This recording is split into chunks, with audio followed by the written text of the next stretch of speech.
Olá, minhas amigas, meus amigos, estamos aqui em mais um MCast, o nosso programa de diálogo, debate sobre temas de interesse da cidadania, ligados à justiça, acessibilidade. E hoje estou aqui com outro grande amigo, um querido amigo, Rodolfo Hammer. Rodolfo é um grande advogado na área previdenciária.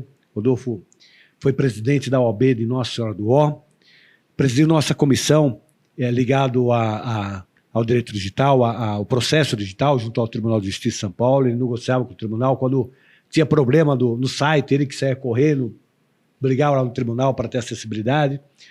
E hoje nós vamos conversar sobre um tema muito importante, ligado a pessoas com deficiência e a aposentadoria, os benefícios que o INSS traz para esse segmento da sociedade. Rodolfo, seja bem-vindo. Uma alegria tê-lo comigo hoje. Eu que agradeço o convite e realmente é uma alegria e satisfação estar aqui hoje falando no MCast, podcast do meu amigo Marcos da Costa, e tenho aqui convicção de que vamos pelo menos tentar esclarecer para todo mundo que está assistindo essa importante questão da aposentadoria do deficiente, como funciona, de tudo que tem acontecido, e nós temos visto aí inúmeras mudanças, né? O INSS parece uma caixa de surpresa, toda vez que você abre tem uma coisa nova ali. Surgiu, Marcos, olha que engraçado, até um meme que aconteceu na internet falando assim, piscou, a Previdência mudou, né? Então, tá todo mundo bem atento e você, mais uma vez, sensível a isso, me convidou e eu fico muito feliz pelo convite, espero honrá-lo aqui no sentido de trazer a todo mundo mais conhecimento. Vou aqui aprender com você, como aqueles que estão nos assistindo também. Eu aproveito por internet para deixar registrado as minhas redes sociais, onde é possível acompanhar não só o MCast, mas os outros temas que eu procuro debater. No Instagram, Marcos da Costa, _ que é aquele tracinho embaixo, SP de São Paulo, Marcos da Costa, _ SP. No YouTube, Marcos da Costa Oficial, e no Facebook, Marcos da Costa Oficial. E vou pedir para o Hammer também passar as redes sociais dele. Bom, vamos lá. No Instagram, tá como rodolfo.hammer, o Hammer é R-A-M-E-R. No Facebook também, Rodolfo Hammer. E no YouTube, também a gente tem um canal lá no YouTube, onde a gente coloca, inclusive, bate-papo, vídeo, tentando esclarecer, realmente trazendo conhecimento, conteúdo para a população. E no YouTube tá como também Rodolfo Hammer, você consegue baixar lá e assistir todos os vídeos, se tiver dúvida. E eu acompanho antes dele.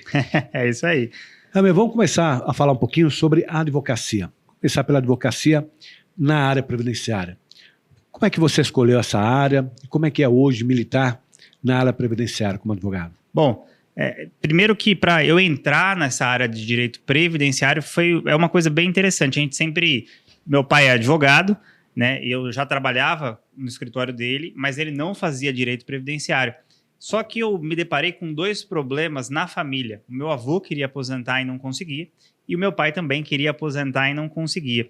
E ele me falava, e na época ele falava assim, olha, você é advogado e não sabe fazer aposentadoria? Eu falava, mas você também é advogado, né? Ele falou, mas não é a minha área. Eu falei, mas também não é a minha. E aí a gente começou a fazer, resolvi o problema deles, né? Era uma dor que eles tinham. Meu avô já tinha, na época, mais de 80 anos e não tinha conseguido ainda se aposentar, o que é comum. A gente vê muita gente com muita idade que não consegue por algum motivo, falta de tempo, falta de carência. E a gente conseguiu, obviamente, superar essa questão. Por quê? Porque a Previdência vai mudando, são várias legislações, então você tem direito à regra antiga, direito adquirido, nós conseguimos enquadrá-lo, e de lá para frente eu percebi que era uma área que lá em 2005, eu me formei em 2005, então para 2006, 2007, quando eu comecei a atuar mesmo, era uma área que teria um futuro muito promissor, né? Porque a Previdência sempre está em constante evolução. Esse é o espírito da Previdência Social. Hoje nós temos uma expectativa de vida, amanhã tem outra. A própria pandemia em si, o Covid, ele trouxe uma mudança, ele diminuiu a expectativa de vida que vinha subindo reiteradas vezes. Esse ano nós vamos ter uma queda, tivemos ano passado por conta do Covid. Então veja que essa questão de Previdência Social, de futuro, a gente está sempre tendo evolução e isso me chamava muito a atenção. E aí, em 2008 eu fui morar fora do Brasil, eu fiquei fora 4 meses, quando eu retornei, eu falei assim, não, agora eu vou tocar efetivamente direito previdenciário. E me apaixonei pela área. Por quê? Porque eu consegui fazer alguma coisa que eu gostava, que era advogar, e, além disso, entregar para as pessoas o que elas mais esperavam. Porque a gente verifica, Marcos, hoje em dia, principalmente com a internet, você abre qualquer canal da internet, ele fala assim, ó, invista em tal ação, invista nisso, invista naquilo, mas as pessoas muitas vezes não conseguem fazer o investimento de uma ação por 30 anos, ou por 15, ou por 18 anos no longo prazo, que a gente chama. E aí acaba que o quê? Ela fica sem essa rentabilidade das ações que a gente vê hoje nos canais da internet como um todo. Porém, na Previdência Social, não. Se eu contribuo, eu vou ter a retribuição, mesmo que ela seja não muito alta, como as pessoas falam, mas a Previdência paga pouco, vai ser salário mínimo. Mas hoje eu vejo que esse salário mínimo que essas pessoas recebem sustenta, inclusive, não só o casal hoje de idosos, mas às vezes o casal, os filhos e os netos. Por quê? Porque a Previdência ela tem esse viés de proteger aquela família por uma vida inteira de trabalho que ele teve anteriormente. Então, ele tem uma vida pregressa de trabalho e aí depois ele tem o direito de usufruir desse benefício. Mas foi por esse motivo. Então, eu tinha um problema que era resolver e conseguiu resolver o do seu pai e do seu avô? Consegui. Tanto meu pai aposentou, quanto meu avô. Ambos conseguiram. Meu avô foi judicial, do meu pai não precisou judicializar. Mas sempre quando meu pai me encontra, ele fala, cabe revisão. Mesmo já tendo passado o prazo, já não tendo mais direito, ele sempre pergunta. E a gente vai... Essa área, agora, com inúmeros desafios que a gente tem enfrentado aí pela novidade. Tocou um ponto importante. Primeiro que a Previdência, ao longo dos anos, ela foi se alterando, ela foi diminuindo no seu escopo, né? Até pretensamente para ajustar a sua capacidade contributiva das pessoas em relação àquilo que é o compromisso dela para o futuro, né? O cálculo atuarial, mas também foi dando espaço a essa diminuição para a previdência privada. Eu quero lembrar que nós fizemos dentro da OAB-Prev, que não é pública a previdência, é uma previdência privada, mas que permite também aos advogados, é o maior fundo instituído hoje no Brasil, a OAB-Prev de São Paulo, e ela permite que o advogado vai contribuindo ao longo dos anos, ao longo de sua vida, às vezes com um pouquinho menos, um pouquinho mais, acumulando para também ter uma complementação da aposentadoria no futuro, não uma aposentadoria pública, mas uma aposentadoria privada. E nós tivemos, no meio do caminho, o IPESP, que era uma carteira de previdência dos advogados, criada na década de 50, quando a Previdência Oficial Federal não alcançava as profissões liberais. Então foram criadas algumas carteiras dentro da Previdência do Estado de São Paulo, né? O IPESP era a Previdência do Estado de São Paulo, carteira dos advogados, economistas, outras carteiras foram criadas para dar suporte à atividade liberal, né? Que não era alcançada, só a Previdência Pública só alcançava o trabalhador registrado como empregado. Naquele momento, obrigatório para todos os advogados, como para as outras profissões também. Quando chegou na década de 70, o governador era o Jânio Quadros. A Previdência Privada Federal passou a alcançar também a profissão liberal. Então, os advogados começaram a reclamar na década de 70 que pagavam duas aposentadorias obrigatórias. A federal, que era hoje o INSS, e a estadual, que era essa carteira de advogados do IPESP. Houve uma lei, então, começaram a impetrar maneira de segurança, conseguiram dispensar, muitos conseguiram se ver dispensados do recolhimento estadual, e aí houve uma lei estadual tornando facultativo aquilo que era obrigatório. Então a carteira dos advogados do IPESP passou a ser facultativa, na década de 70. Só que com um problema, que quando tornou facultativo, que era obrigatório, não fez a base atuarial. Então não mudou o regramento, quer da receita, quer da despesa, quer da contribuição, quer do benefício, para poder ajustar atuarialmente. E aí começou todo o problema que acabou desembocando recentemente numa negociação que houve, onde o governo do Estado acabou absorvendo na sua folha de pagamento os aposentados do IPESP e ressarcindo aqueles que vinham contribuindo, ressarcindo para que não houvesse prejuízo. É evidente que houve prejuízo no que diz respeito à expectativa, porque eles imaginavam poder estar aposentados um dia, e muitos têm ido, inclusive, à justiça, procurar fazer com que aquele direito de uma aposentadoria que o Estado abriu para eles, aí não é a OAB-Prev, foi o Estado que abriu para eles, com o compromisso de que um dia viriam a estar aposentados. Então muitos estão indo para a justiça para tentar fazer com que aquela aposentadoria, embora seja uma expectativa de direito, a expectativa seja, no mínimo, indenizada, e me parece que a justiça tem indenizado esses advogados. Eu fiz esse parênteses só para mostrar a complexidade do tema, né? É bem complexo. O tema ele é rico e infinito, né? Porque a sociedade em si vai mudando. Como você mesmo colocou agora, nós tínhamos uma realidade em 1950, depois em 70 outra, depois em 2006, quando a época o governador era o José Serra, ele fez a extinção do IPESP, e aí nós, obviamente, nessa questão do IPESP, teve advogados ou profissionais liberais que pediram a restituição, viram, mas não era só isso, aí você, obviamente, vai ter inúmeras discussões judiciais. Mas veja a importância do tema e essa questão contributiva-retributiva. Pelo menos nós conseguimos fazer com que o governo do Estado recebesse os aposentados, para que não houvesse... Para que eles mantivessem, pagamento, isso. Não houvesse... Essa foi a grande vitória, né? Porque o Estado simplesmente não queria abandonar, mas não. A OAB conseguiu, nesse sentido, fazer com que quem já estava aposentado recebesse até... Pro resto da vida. Pro resto da vida, inclusive gerando pensão. Bom, mas foi por esse motivo, e você vê como um tema... Às vezes a gente fala assim, vamos falar hoje sobre determinado tema, mas como ele é intrigante, como ele traz bastante assunto à mesa, né? E as dúvidas estão aí, são milhares, né? E eu digo, antes ainda de entrar na questão da pessoa com deficiência, tem uma frase conhecida que fala assim, no Brasil, o Brasil é tão complexo que até o passado é incerto, né? No Brasil, até o passado... E nós estamos vendo a discussão agora no Supremo Tribunal Federal do toda a vida, né? O debate sobre o toda a vida que estava definida, né, por votação em favor do contribuinte, que teria direito a calcular, conta um pouquinho a discussão que havia, ele teria direito a calcular o benefício considerando recolhimentos passados antes da reforma da Previdência, isso?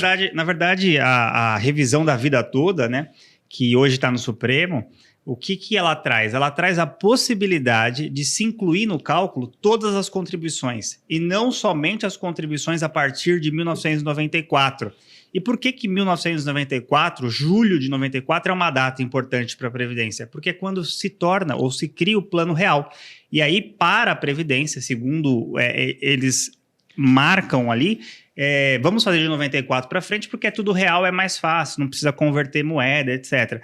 Porém, muitas pessoas tinham altas contribuições antes de 94 e essas contribuições simplesmente foram excluídas. Então, o que acontece? Existe uma regra na própria reforma da Previdência que previa que você pudesse calcular o que for mais vantajoso e escolher. E a regra definitiva não poderia ser pior do que a regra provisória. Automaticamente, muitas pessoas entraram com ação. Então, imagine uma pessoa que trabalhou até 1995 como gerente de banco, ele ganhava um alto salário. Em 95 ele foi demitido, e aí o que ele fez? Ele pagou 95 e 96 sobre o salário mínimo, só para não perder a qualidade, e se aposentou em 97. Só entrou no cálculo os meses de salário mínimo. E aí a aposentadoria dele foi para o salário mínimo. Então o que acontece? Ele perdeu muito. Agora veja, 94. Nós estamos falando de 18 anos atrás, não é isso? 2004? Não, mais. 18 não. 28, né? 28 anos, né? 28. Então, 28 anos, 94 para 2004, para 2014 e mais 8 para 2022.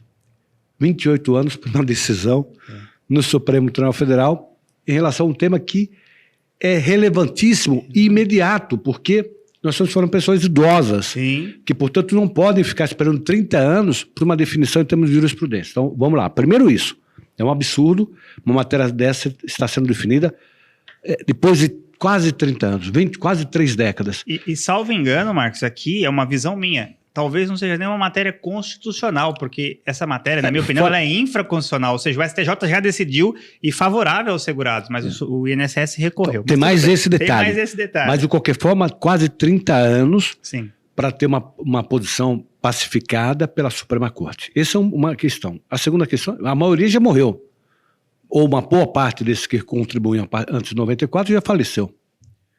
O segundo ponto é que o julgamento acabou dentro do Supremo Tribunal Federal. Então, o julgamento era virtual, cada ministro foi votando, desde o ministro Marco Aurélio, que era o relator à época, até o ministro Alexandre de Moraes, que foi o último a votar.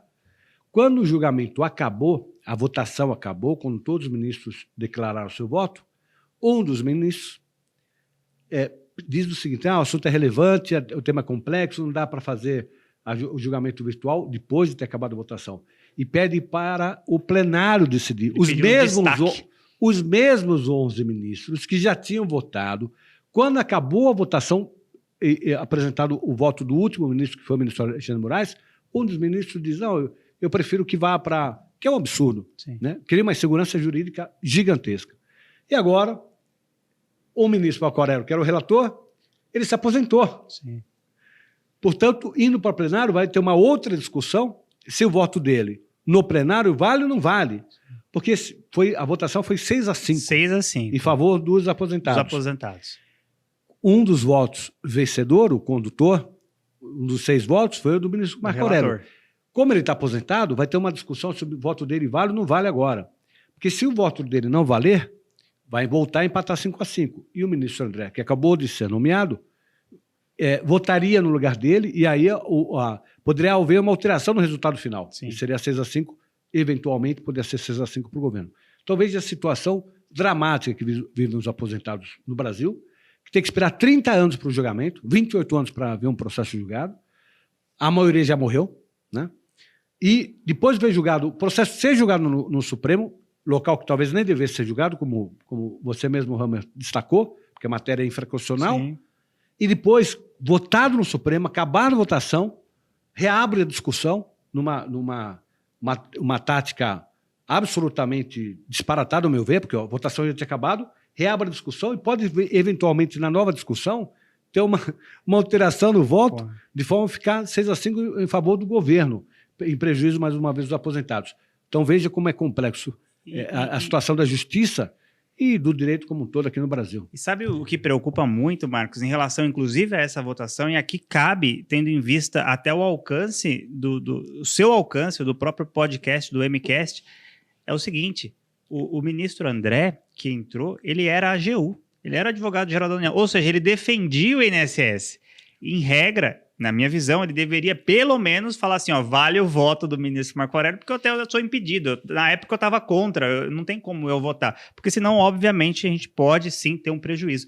E aí o INSS vem com inúmeras alegações, que vai quebrar, que não sei o quê, que não tem como pagar, mas pelo contrário, ninguém está pedindo favor. A gente está pedindo que seja respeitado um negócio chamado regra da contrapartida. Se eu paguei, eu tenho que receber. O contributivo retributivo. Esse é um dado. Ninguém está pedindo para o governo tirar dinheiro do bolso. Não. Você está querendo que aquilo que foi pago, seja devolvido. A contribuição que foi paga, seja respeitada na hora da definição do benefício. Exato. Em suma, é isso, né? Vamos ver, agora temos que esperar. Não tem data. O Supremo pode colocar no plenário no mês que vem ou na próxima gestão, né? Porque eles estão pensando até em trocar. Agora saiu o ministro Fux, fazer essa troca. Então, assim, a gente está numa insegurança jurídica muito, muito grande. O que é ruim, porque é o que você falou, os segurados nesse meio termo acabam ou falecendo, e aí vira uma pensão. A pensão pode ser revista, sim, mas aquele dinheiro faz falta naquele mês para pagar a conta de água, luz, telefone daquele mês, e não, mesmo que receba depois, os atrasados. É um absurdo, é um absurdo. 30 anos ali mais, para qualquer tema, ainda mais envolvendo a aposentadoria, que nós desenvolvemos direitos de pessoas idosas. Sim, né? Sim. Mas, enfim. Agora, vamos voltar, vamos caminhar um pouquinho para o nosso tema, que é o tema da pessoa com deficiência. Fala um pouquinho como é que está a legislação hoje, e quais são as dificuldades que nós temos enquanto pessoas com deficiência em ter o direito reconhecido por lei efetivado em termos do INSS. Bom, primeiro, e aí aqui também eu até trouxe algumas anotações, por quê? Porque o tema ele é bastante espinhoso no sentido de que há, na minha opinião, ainda cálculos sendo feito de maneira equivocada hoje. Nós vamos tentar trazer aqui para que você que aposentou pela regra da aposentadoria com deficiência, verificar se o seu cálculo está correto, respeitando o quê? A legislação e a emenda constitucional, e não as portarias ou instrução normativas. Porque o que acontece, Marco? O INSS simplesmente ele inverte, ele coloca a Constituição como a última a ser seguida e a instrução normativa como a primeira a ser seguida. Então vale mais a portaria do INSS, que determina alguns provimentos, do que a própria Constituição. E por isso que gera, muitas vezes, muita demanda, o que ocasiona, aí sim, prejuízo para o governo, etc, etc. Mas, bom, na própria Constituição Federal, no artigo 201, já está previsto desde 1988, a questão da aposentadoria com deficiente. Só que ela não era regulamentada. Então, eu até trouxe e vou fazer a questão de lei aqui para que a gente possa ver. O artigo 201 da Constituição Federal, o que ele fala? A Previdência Social será organizada sobre a forma de regime geral de Previdência Social de caráter contributivo de filiação obrigatória, observados os critérios que preservem o equilíbrio financeiro e atuarial, e atenderá na forma da lei. Aí o que acontece? O parágrafo 1º fala: é vedada a adoção de requisitos ou critérios diferenciados para concessão de benefícios, ressalvada nos termos de lei complementar a possibilidade de previsão de idade e tempo de contribuição para quem tem algum tipo de deficiência, obviamente. Aí, deficiência comprovada ou atividades exercidas, por exemplo, a agentes nocivos. Então, essas duas exceções, tanto o deficiente quanto alguém que está exposto a algum agente nocivo, ele tem direito de se aposentar com regra... Desde 1988. Desde 1998. Obviamente, a gente tem aqui alterações incluídas pela emenda 103, mas isso está previsto na Constituição, no seu artigo 201, na sua originalidade. No texto constitucional que foi feito lá atrás. 34 anos atrás. Completando 34 anos. E aí, o que aconteceu? Outubro. Dali para frente... Foi só em 2013, através da Lei Complementar 142, que se definiu como nós íamos fazer essa aposentadoria. Ou seja, até 2013, a mesma pessoa com deficiência não conseguia se aposentar com regras definidas, porque nós não tínhamos uma lei... A legislação regulamentando. E aí a pessoa, obviamente, passava por todas as dificuldades de uma vida com uma deficiência e tinha que se aposentar igual uma pessoa que não tinha deficiência, o que era, na minha visão, um contrassenso, uma injustiça. Verdade. E essa legislação, ela vem no sentido de adequar a Constituição. Então, essa legislação, que é a Lei Complementar 142 de 2013, ela regulamenta o que se previa, pasmem, em 1988, é isso. E aí, como é que ela regulamenta? O que diz a lei? O que a lei diz? A lei ela traz o seguinte, que pode se aposentar a pessoa que tem deficiência com tempo reduzido. Então, ela mantém o tempo de contribuição, tá? Portanto, tem que ter contribuído. Tem dois tipos. Vamos trabalhar assim. Existem dois tipos de aposentadoria para o deficiente. Primeiro, vamos numa mais simples, a por idade, tá? E o que a aposentadoria por idade do deficiente tem de diferente da comum? Ele reduz a idade da pessoa. Tá claro. Então, o homem deficiente, ao invés de ter 65 anos para se aposentar por idade, ele precisa ter 60. Reduziu 5 anos da sua idade para ele poder requerer sua aposentadoria. Muda o cálculo, ele recebe menos com essa diminuição? Não, eu vou mostrar para você ver como que é legal. Já a gente já chega lá na fase do cálculo. A mulher, ao invés de 62 agora com a reforma, ela precisa ter 55 anos de idade. Então, se nós temos hoje uma mulher ou um homem, um homem com 60 ou uma mulher com 55 anos de idade, e ele é portador de alguma deficiência e ele tenha pelo menos 15 anos de contribuição e que esses 15 anos de contribuição ele esteja deficiente, ele consegue a aposentadoria por idade. Nos 15 anos. Nos 15 anos. Tá claro. Então vamos lá. A pessoa com deficiência, homem com 60 Isso. E mulher com 55. Com 55. Desde que tenha contribuído por 15 para o anos. Contribuído e tendo a deficiência dos 15 anos? Exato. Quer dizer, se ela tiver... Nos últimos 2 anos só a deficiência, a puridade não serve. A puridade não serve. Mas vai servir a outra. Então, a puridade, ela reduz no seguinte sentido. Você precisa ter 15 anos de contribuição e 15 anos de deficiência. Tá claro. Tá? Tem graus da deficiência? Na puridade não tem grau. Tá bom. Então, na puridade, independe se ela é leve, moderada ou grave. Tá claro. Na puridade. Porém, a gente também tem a outra espécie, que é a espécie por tempo de contribuição.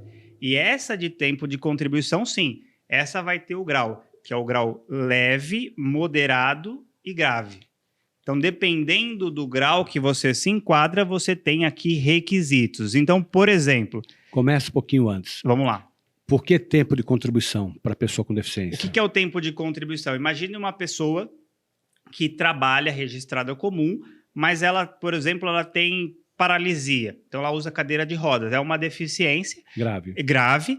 E aí, o que acontece? Ela tem muito mais dificuldades para chegar ao trabalho, para exercer aquela atividade dela. Tá claro. Então, ela pode ser registrada. Até hoje tem incentivos fiscais das empresas para contratar esse tipo de pessoa com deficiência. Por quê? Porque isso, além de inclusão, além de estar previsto no Estatuto da Pessoa com Deficiência, ele traz para aquela pessoa a responsabilidade, traz ela de volta ao convívio, porque muitas vezes ela sai porque fala, eu tenho vergonha de sair, eu não consigo mais me encontrar com os amigos. Então, a ideia da legislação é fazer com que essa pessoa se aproxime... Ser estimulada a sair de casa, fazer convivência social, trabalhar, está perfeito. Até em relação ao estatuto hoje da pessoa com deficiência, ele permite, mesmo com as pessoas interditadas, que elas possam, por exemplo, se puderem... Alguma atividade, constituir família, etc. Às vezes, você faz a interdição somente para fins financeiros e patrimoniais, Perfeito. Porque a pessoa não tem condição, às vezes, ali de fazer uma negociação imobiliária, vender o imóvel,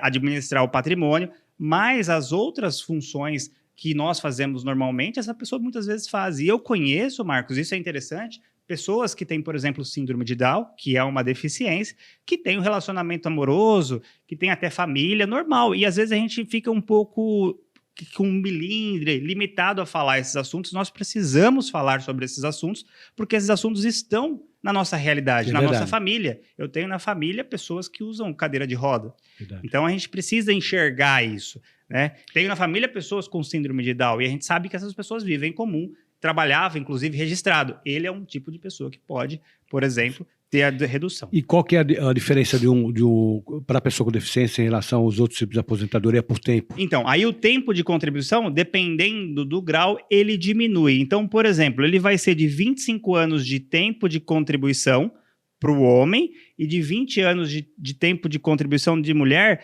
se a deficiência for grave. Então, se aquela pessoa tem uma deficiência considerada grave, ele vai ter o tempo reduzido. O homem, ao invés de ter os 35 anos normal, ele vai ter 25 anos. E a mulher, ao invés de 30, ela teria 20. Tá claro. Se a deficiência for moderada, ela sobe um pouquinho. O homem são 29 anos de contribuição. Um ano a menos. A mais, né? Ele tinha 25, então subiu 4 anos a mais. Não, digo, em relação ao tempo normal... Não, porque era 35 o homem. De 35 para 29. Para então 29. São 6 anos a menos. Diminuir. E a mulher de 30 para 24. São 6 anos a menos. 6 anos a menos. E se a moderada... se for a leve, o homem são 33 anos, ou seja, diminuiu 2. E a mulher 28, também diminui 2. Essa graduação é feita de que forma? Está na regulamentação? Como é aqui que começa os nossos problemas. Então, a lei traz como funciona e o que é, e todo o benefício, seja ele por incapacidade ou por deficiência, obrigatoriamente exige o quê? Uma perícia médica. E aí o perito médico do INSS ele vai fazer uma avaliação dessa pessoa para verificar se essa pessoa ela está dentro da leve, moderada ou grave. Essa definição deve ter em algum lugar. O que é grave, o que é moderado e o que é leve. Ele faz por soma de pontos. Por exemplo, nós falamos agora há pouco de uma pessoa que tem cadeira de rodas. Se essa pessoa pega ônibus, ela tem e uma outra que tem carro, elas têm a mesma deficiência na questão física, mas na social elas têm condições diferentes, porque um tem um carro adaptado... Isso vai entrar na pontuação quando ele vai definir se é grave, se é moderado ou se é leve. Exatamente. Então, a perícia realizada pelo INSS ela é psicossocial. Ela analisa todos os critérios, aonde a pessoa mora, e o perito vai perguntar como você vai trabalhar, o que você tem de transporte ou de habilidade, qual é o tipo de lesão que você tem, seja ela pode ser, por exemplo, uma incapacidade física, mental, sensorial, motora. Então, a gente tem que entender isso para o perito classificar. E aí, conforme ele for classificando, ele vai enquadrar. Todo esse enquadramento, ele pode, obviamente, ser discutido judicialmente, desde que você consiga comprovar se você está mais para uma grave ou para uma média. Mas o que é importante visualizar aqui, Marcos? Que essa regra não foi alterada com a reforma da Previdência. Tá claro. Então, mesmo com a reforma da Previdência, que acabou com a aposentadoria por tempo de contribuição, a do deficiente persiste. E o melhor, o cálculo dessa aposentadoria, a renda que ela vai receber, ela é boa. O que eu quero dizer com boa? que tem que ser calculado? Vamos pensar na puridade, que é aquela primeira que nós falamos. A puridade, por exemplo, a pessoa vai receber 70% da média, o cálculo é feito 80% das maiores contribuições, tá? Então ela recebe 70% mais 1% a cada ano de trabalho. Ela não precisa de 15 obrigatoriamente, Isso. então 70 mais 15, ela começa com 85, podendo chegar até os 100%. E na aposentadoria por tempo de contribuição também é 80% dos maiores salários de contribuição, despreza os 20% menores, e aí o que acontece? Ela recebe 100% da média contributiva e só aplica o fator previdenciário se for positivo. E aqui, Marcos, olha que engraçado, a gente tem uma outra discussão. Qual é a discussão? A discussão é o seguinte, com a emenda 109 de 2019, 103 de 2019, que é a emenda da reforma da Previdência agora de 2019, não houve alteração nesta forma de cálculo até que venha uma lei complementar definir essa alteração. Mas o INSS, através de portaria, e aquilo foi o que eu falei, ele mudou essa forma de cálculo e hoje ele calcula a média de 100% dos salários de contribuição. E o que isso impacta? Isso diminui o seu salário de aposentadoria. Porque ele vai pegar os mais baixos também. Porque ele inclui os mais baixos. Na outra fórmula, que eu entendo ser correta, porque não tem lei que mude, você exclui as 20% maiores e usa os 80% maiores. Mas o INSS não está fazendo assim. O que vai acontecer daqui a pouco? Um monte de gente que aposentou por deficiência vai perceber que está recebendo 400, 500, 700 reais a menos por conta dessa média por mês. Então você multiplica isso por 12, aliás, por 13, porque tem 13º, e coloca quantos anos aquela pessoa vive. E aí acaba que ela tem prejuízo. Então isso é uma das coisas que a gente tem que ficar bem atentos na carta de concessão para ver se ele aplicou a média dos 100% ou dos 80%. Tá? É uma das coisas que a gente vai ter que começar a analisar, mas em relação à deficiência, obviamente vai ter que passar por perito. E o perito pode, inclusive, falar que você não tem deficiência específica, porque ela tem que estar relacionada também à sua atividade. Tá? Então tem que ver qual é a atividade que você desenvolve para ver se você tem impacto ou não aquela deficiência. Se tem impacto ou não, porque quanto mais impacto, maior vai ser o grau mais ela vai ser grave, vamos dizer assim, e aí automaticamente mais direitos você vai ter, um benefício será um pouco melhor. E mais, se você se aposentar em qualquer dessas condições, você pode continuar trabalhando. Então, isso é uma vantagem. Muita gente fala, não vou porque eu vou parar, vão me mandar embora. Não vai. Você pode continuar trabalhando mesmo aposentado por deficiência. E aqui, na de tempo de contribuição... Mas aí não vai impactar, se começar...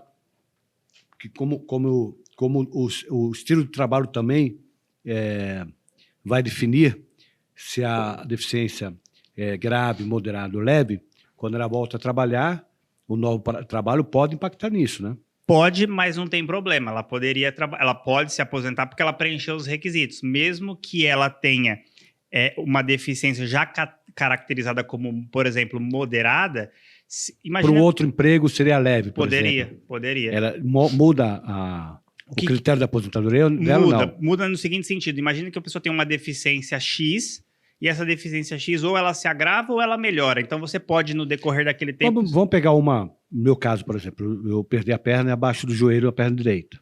Sou advogado, o impacto na minha profissão, muito pouco, né? Aí vou para uma outra profissão que reclamaria menos ainda eu estar em pé, enfim. Se eu tivesse nessa nova profissão, a deficiência seria considerada leve e na anterior moderada.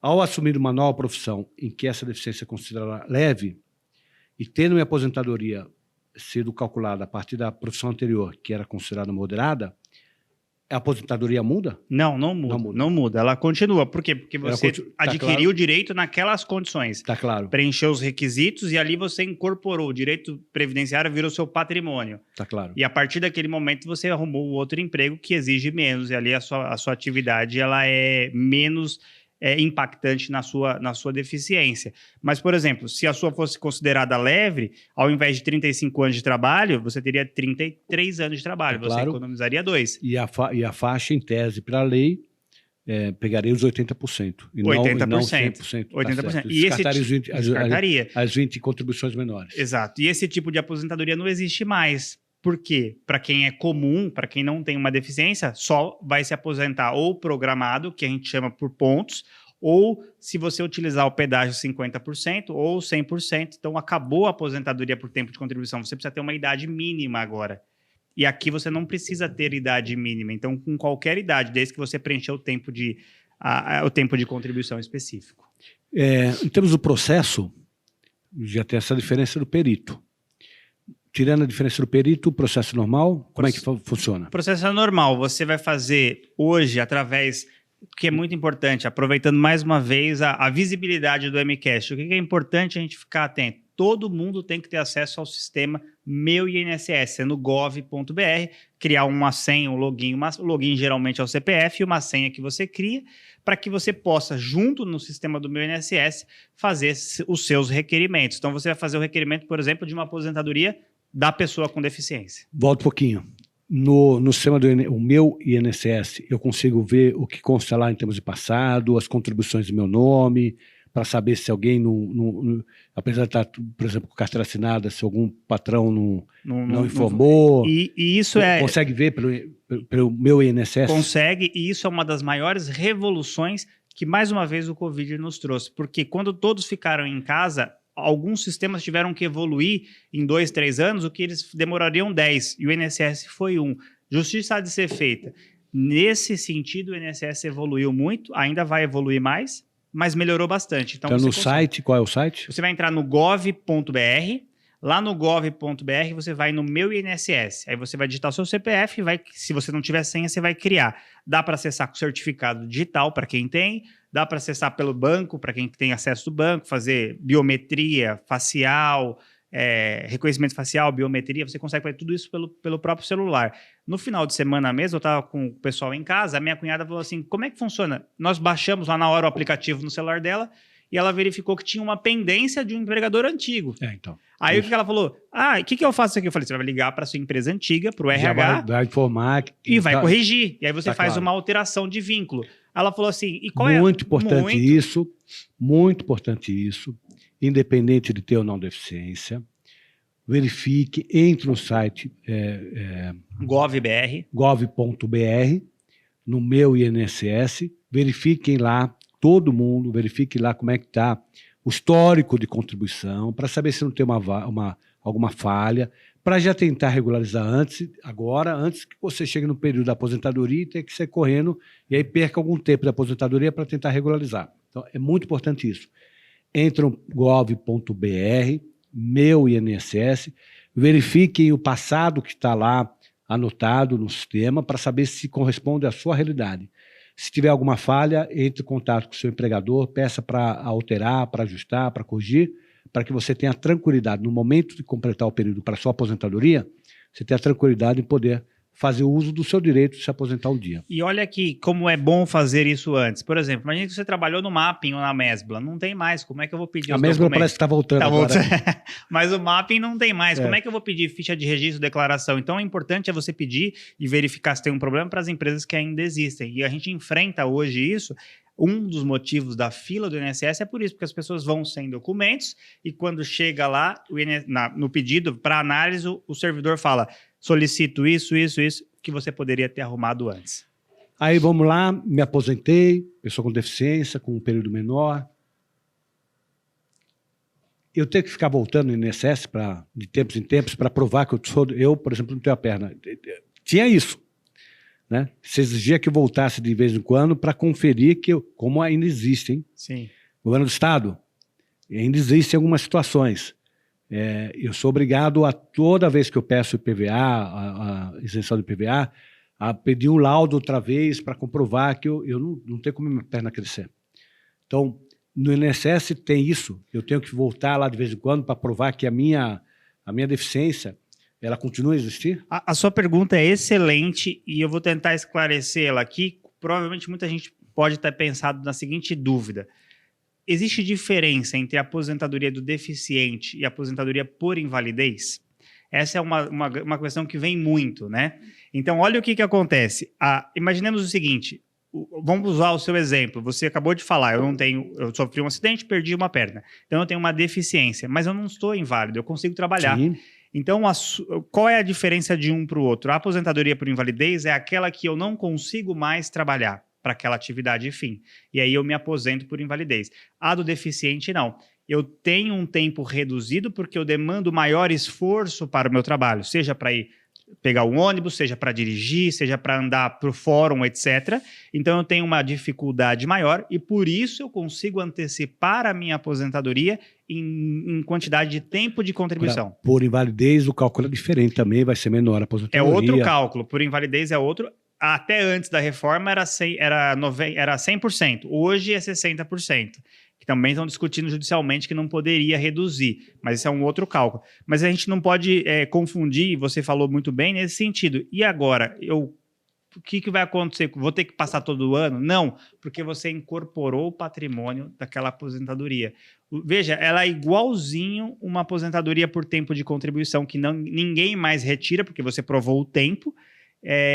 A única diferença é que ela com tempo menor, porque você tem uma deficiência. A única coisa que pode acontecer é, se a deficiência não for verdadeira, isso é outra coisa. E aí é uma fraude, alguma coisa assim. Fraude é crime, isso é outra coisa. Mas fora isso, não. Ela incorpora e você não perde mais essa aposentadoria.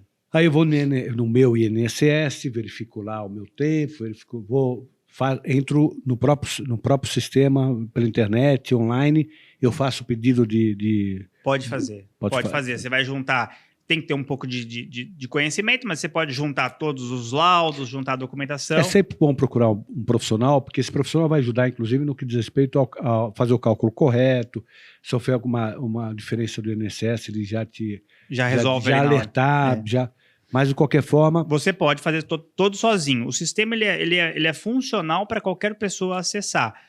Obviamente, o INSS, através de portarias, instruções normativas, ele vai tentando meio que, vamos dizer assim, dificultar, mas ele é aberto. Então, você pode ir lá no sistema do meu INSS, fazer o requerimento, juntar o seu RG, sua carteira de trabalho digitalizada, seus comprovantes de residência, seus comprovantes médicos para provar desde quando você tem uma incapacidade, etc, etc. E com isso você vai montar um dossiê, que a gente chama de processo administrativo. Esse processo administrativo ele ganha um número e a partir desse momento ele passa para uma análise. Essa análise inicial vá para o perito, e aí vai marcar uma perícia. Exemplo, vamos supor que marca a perícia para a semana que vem. Você vai até essa perícia fisicamente, né? Os peritos voltaram a fazer, então estão fazendo normal. Às vezes estão em greve, às vezes não está, mas assim, mas voltaram a fazer, e aí você vai ser avaliado. Nessa avaliação é importante você relatar a questão, inclusive social. Como é que é a sua vida para o trabalho, né? Porque às vezes você fala assim, eu tenho uma deficiência, tá bom, e não fala mais nada, o perito acaba não relatando. Então, ele vai fazer perguntas nesse sentido, mas você não pode esquecer de falar toda a dificuldade do dia a dia que você tem, desde quando você levanta até chegar, que a gente sabe que é muito mais difícil para alguém com deficiência. Por exemplo, achar um ônibus com cadeira de rodas é muito mais difícil do que pegar com um ônibus comum, ou pegar até um táxi, por exemplo. Você pegar qualquer táxi hoje, você não consegue. Cadeira de roda não pode. É difícil. Especial, tem que ter a plataforma que eles chamam. Tem que ter tem que ter o teto mais alto para poder caber. Eu andei muito de táxi quando eu fiquei quase um ano de cadeira de rodas. E isso é difícil, né? Não tem, são poucos táxis de São Paulo. São poucos. Então, tudo isso... Há serviço até do próprio governo da prefeitura municipal, atende. Mesmo assim, são poucos carros que são disponíveis. São poucos, não dá para suprir a necessidade. Até porque... São 300 carros, se não me engano.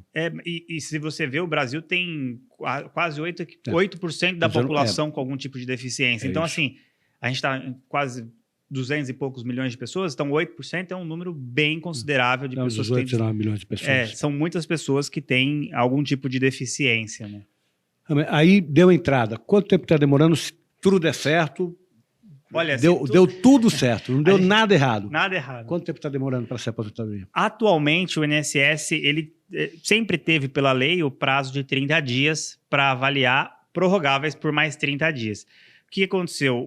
Mais uma vez, o Supremo Tribunal Federal, atuando aí em conjunto com o Ministério Público, O único que não participou, porque não foi convidado, foi a OAB, e isso foi uma crítica geral, todas as comissões, o Conselho Federal, seccionais, tudo reclamando, mas não conseguimos participar deste acordo, mas a Defensoria Pública sim, e eles fizeram uma prorrogação. Então, em regra, hoje são 45 prorrogáveis por 45 dias. Aumentou o prazo? Aumentou porque não estavam dando conta e falaram que em 45 dias eles iam conseguir. Só que mesmo assim não estão conseguindo. Então, eu tenho casos que já estão há 6 meses. Isso é não bobagem, adianta. porque tem que dar estrutura. É isso aí. Deu 30 dias, o legislador deu 30 dias, tem que dar estrutura para resolver em 30 dias. Esse negócio de ficar prorrogando tal não funciona, porque pode prorrogar. Se não tiver estrutura, pode colocar 40 dias, 45, 50, 60 dias, que não vai funcionar. Ou tem estrutura para 30, ou não vai funcionar. É isso E aí. quando você prorroga, você está dispensando o Estado de ele próprio providenciar a sua estrutura para fazer frente àquilo que é um direito das pessoas que em 30 dias prorrogar por mais 30, de ver o seu direito concedido Sim. e a sua aposentadoria, enfim. E agora está definida. 45 mais 45, Que é um mas mesmo absurdo. assim não tem. Nós temos hoje uma fila de mais de 2,4 milhões de processos esperando uma análise, inclusive os da Isso deficiência. está lá dentro, isso de todas as aposentadorias, inclusive essa. Inclusive Que é essa. outra coisa também, porque em tese está tudo informatizado, as informações não estão lá. Vamos supor que vamos supor, no caso do seu José, está tudo direitinho, as empresas se formaram, ele vai lá no meu INSS, está tudo lá descrito, tudo direitinho. Mesmo assim, demora muito tempo. Demora. Em alguns casos, por exemplo, quando você já tem uma idade... Quando o sistema está lá, o sistema está informando... Porque às vezes eles concedem de maneira equivocada. Sim, Mas às vezes concedem rápido. Por exemplo, se você tiver no mínimo 15 anos, 65 anos de idade, pode ser que o sistema elimine rápido, porque ele vai automático. Né? Porque- Mas assim, não é rápido o que eu quero dizer em uma semana. Tá Não, claro. ele tem até 45 dias para fazer. Agora, se tiver divergência, aí está perdido. Se tiver divergência, qualquer tipo de Por isso que divergência... é importante olhar antes o meu INSS, já verificar se está tudo em ordem, se tem alguma informação faltando. Se cair na vala comum, É um problema. Nós falamos antes de começar que estava com o processo de 2019, nós estamos em 2022. Eu tenho um mais antigo do escritório, é de 2009. Então, nós estamos falando de 2009 para 2022. Esse Tá me judicial, né? A gente teve que está judicializar. lembrando um caso de um menino que está discutindo paternidade, né? Um menor, e o advogado fazendo sustentação oral no Supremo, dizendo aquele menor que está discutindo sou eu. Né? Ele já cresceu. E é verdade, aconteceu mesmo isso, né? Então está uma situação como essa. Né? Exato. Demora tanto tempo que a pessoa, infelizmente, muitos não conseguem sobreviver a esse período enorme da burocracia brasileira, né? E acaba falecendo antes. Né? Sim. Essa falta de justiça se torna numa injustiça qualificada, como disse uma vez Rui Barbosa num texto brilhante, né? A justiça tardia nada mais é do que injustiça qualificada. A perícia hoje... A média de prazo? Nesse momento que não está em greve, que não está... Uns 30 dias. 30 dias já Então consegue marcar. 30 dias já razoável. consegue marcar uma Está perícia. um tempo razoável. Aí entrei, o INSS concede aposentadoria e concede errado. Calcula errado. Pelo menos aquilo que é meu entendimento, o cálculo que eles apresentaram não bate com aquele que eu estava em expectativa. Eu tenho direito a ir lá e no próprio INSS, ir lá e discutir, falar, olha, consideraram 100%, não era 100%, era 80%. É possível fazer isso dentro do INSS? É possível através do meu INSS, mas eles não vão deferir. Então você vai precisar fazer um recurso. Eles não vão deferir. Você vai precisar fazer um recurso administrativo. Você falou, primeira fase, pedir para eles reconsiderarem. Porque eles não reconsideram. Não, porque que acontece? O INSS tem essa mania, né? Ele fala assim, se você receber o primeiro salário, você aceitou do jeito que está. E aí só cabe revisão. E não uma reconsideração, vamos dizer assim. Ou eu fico passando fome, exatamente. ou eu fico passando fome para ter meu direito assegurado, ou eu recebo um valor menor do que eu tenho direito. E depois corrige. E aí o tempo da correção é muito maior, né? Muito maior, então a gente entra com revisão. Então, por exemplo, se ele calculou com 100%... E eu posso não receber? Não, você vai receber. Não, digo, primeiro salário. Pode. Eu posso dizer, não quero esse salário. Porque o que acontece? Geralmente o INSS cria uma conta para você, uma conta benefício. Então, num Tá banco claro. X. Aí você não vai lá buscar. Fica lá. Dentro de 2 meses, esse benefício ele é suspenso e cancelado. E você não pode, obviamente, sacar nem fundo de garantia e nem o PIS. Ou seja, se sacar, você ou seja, se eu fico parado, o bicho pega. Se eu corro, o bicho pega do mesmo jeito. É mais ou menos isso. Você não pode... Se correr, o bicho pega, e se ficar, o bicho come. É. E aí, automaticamente, você vai precisar fazer os cálculos para ver se está correto. O que nós temos percebido é que a maioria está sendo feito com 100% do salário. Não 80%, não 80%, no caso da pessoa com deficiência. Com base nas instruções normativas e não com base na própria emenda 103. Eu acho que era o professor José Afonso, que é um grande constitucionalista do Brasil, que dizia que portaria é ato do porteiro, né? Não é. Que no Brasil, infelizmente, tem mais valor do que a própria lei, né? Muito. Eles fazem uma inversão, assim, absurda, né? Tanto no atendimento para o advogado, a gente tem muito advogado que nos assiste, que militam na área previdenciária e sabem da dificuldade, que inclusive, de ser respeitadas as próprias prerrogativas. Não são atendidas, né? Na gestão que eu estava à frente da ordem, você também, nós fizemos os convênios todos, né? Na época, convênio com o INSS, para poder ajudar isso a funcionar em São Paulo. Isso. Deu muito certo. Hoje, a maioria dos advogados peticionam tudo do escritório, mas às vezes o sistema está fora do ar e aí você não consegue. Então a gente tem recomendado, dá um pouco de paciência, mas está indo. E hoje tem funcionado, mas antes era muito mais difícil você ter acesso a uma agência, a ter acesso a um processo, não deixava você ver processo, etc, etc. Aí eu vou optar pelo... Não deu certo na primeira instância, o INSS não aceitou meu pedido de revisão, de reconsideração do cálculo que foi feito. Aí eu posso entrar com recurso no próprio INSS? Pode. E vai para onde esse recurso? Esse recurso vai hoje para o CRPS, que é o Conselho de Recursos da Previdência Social, e este conselho ele é composto por juntas de recursos, e se você tiver uma decisão que precise de mais um recurso, então você faz um recurso ordinário. Fica no primeiro. No primeiro. Então você teve vai Vai para a junta. Que é composta de que forma? Tem contribuinte representado ou não? Tem. A junta, ela é composta da seguinte forma: tem um relator. Aí vai ter o representante da empresa, o representante do INSS e o representante dos trabalhadores, né? Então, sempre essa é a composição da junta. É por região ou é nacional? Não, o INSS ele é nacional, mas a gente tem em São Paulo a 13ª e a 14ª junta, que são aqui de São Paulo, na Santa Efigênia, ali naquele prédio do INSS. Tudo online hoje, mas elas ficam de casa, mas a 13ª e 14ª é de São Paulo. Eu falei primeiro, 13ª e 14ª, é isso aí, 13 e 14. São as juntas de São Paulo. Então, eu não... Mas pode cair em qualquer lugar. Eu tive recurso, por exemplo, no Belém do Pará. Tá claro, não fica limitada a região. Não fica... O que às vezes é bom, porque às vezes no Belém do Pará tem menos processos que na 14ª aqui de São Paulo. Porque claro.